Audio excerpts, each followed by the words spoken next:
محترم ناظرین کرام، بزرگان دین اور میری عزیز ماؤں اور بہنوں بھائیوں، السلام علیکم ورحمۃ اللہ وبرکاتہ۔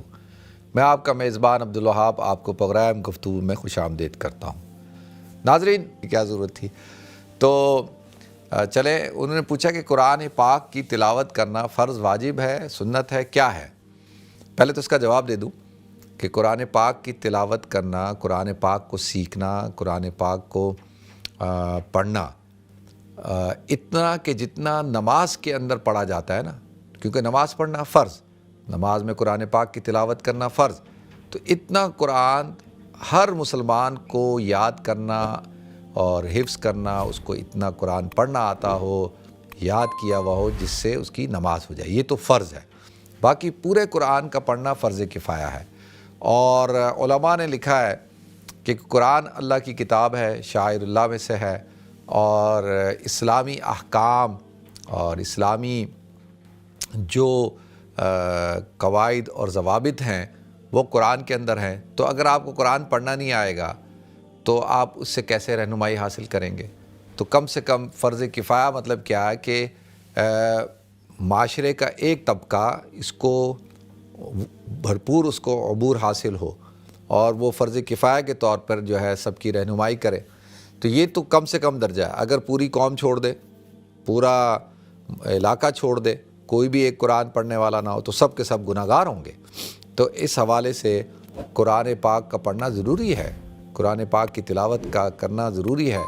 ہاں، یہ حضور اکرم صلی اللہ علیہ وسلم کیا کرتے تھے، صحابہ کیا کرتے تھے، تو اس طرح سے تو ایک مجرب عمل ہے، مسنون عمل ہے، اور قرآن کی تلاوت کرنا باعث رحمت ہے، اللہ تعالیٰ سے قرب کا ذریعہ ہے۔ اس حوالے سے تو بڑی ایک اہم چیز ہے۔ باقی یہ کہ اب کتنا پڑھنا چاہیے، تو علماء نے کہا ہے کہ بھئی کم سے کم ایک قرآن تو ختم کرنا چاہیے پورے سال کے اندر۔ یہ قرآن کا ہم پر حق ہے، یعنی قرآن کے حقوق ہے نا۔ سب سے پہلا حق یہ ہے کہ ہمیں قرآن پاک کی تلاوت کرنی آنی چاہیے، اور اس کے بعد اس کا ترجمہ آنا چاہیے۔ تیسرے نمبر پہ اس کے جو احکام اور جو شرعی مسائل ہیں ان پر پھر عمل کریں، یہ تیسرا حق ہے۔ اور چوتھا حق یہ ہے کہ بھئی ہم خود بھی پڑھیں، اس پر عمل کریں، اور لوگوں کو بھی اس کی دعوت دیں۔ اسی لیے تو کہا گیا خیرکم من تعلم القرآن وعلمہ۔ حضور نے فرمایا کہ تم میں سب سے بہترین آدمی وہ ہے جو خیرکم من تعلم القرآن وعلمہ، جو قرآن کی تعلیم حاصل کرے اور قرآن کی تعلیم دے، یعنی قرآن کا علم حاصل کرنا، قرآن کا علم پہنچانا، لوگوں کو اس کی تعلیم دینا، یہ تم میں سے بہترین شخص وہ ہے۔ تو اس حوالے سے اگر دیکھا جائے تو یہ کوئی معمولی بات نہیں ہے۔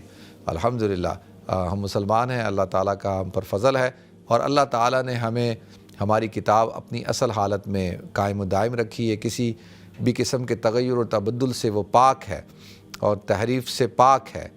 اور اللہ تعالیٰ کا فضل کہ وہی کتاب جو حضور اکرم صلی اللہ علیہ وسلم پہ نازل ہوئی تھی، ذالک الکتاب لا ریب فیہ، یہ وہ کتاب ہے جس میں کوئی شک و شبہ نہیں۔